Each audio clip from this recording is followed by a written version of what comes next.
আজ আমার মেয়ের জীবনের এক বিশেষ দিন। ও আজ কান ফুটো করবে। দেখতে দেখতে মেয়েটা আমার কত বড় হয়ে গেল। আমি আর ওর বাবা সকাল থেকেই বেশ টেনশনে ছিলাম, আর তাই সঙ্গে করে নিয়ে গেছিলাম আমার বৌদিকে। ও কি চুপ করে বসবে নাকি ব্যথায় খুব কাঁদতে থাকবে, এ নিয়ে নানান চিন্তা হচ্ছিল। কিন্তু কি হলো দেখো। বাহ বাহ বাহ বাহ, তুমি নড়বা না, হ্যাঁ শোনা, নড়বা না। এত সুন্দর মেয়ে আমি তো আমার দিকে জীবনে তাকাও, দেখিনি। লক্ষ্মী মেয়ের মতো আমার দিকে তাকাও। হ্যাঁ, এই তো বুঝিনা, কত ভালো মেয়ে। এই তো হয়ে গেল, আর কিছু না। এরকম মেয়ে দেখেছিস জীবনে?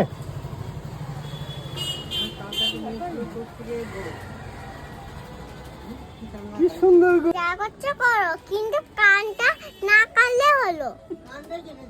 না না, ব্যাস, এবার অনেকটাই নিশ্চিন্ত। মেয়ে আমার অনেক সাহসী বটে, আর কাকুর হাতও ভীষণ ভালো। কাটোয়াই থাকলে তোমরা অবশ্যই একবার এখানে এসো।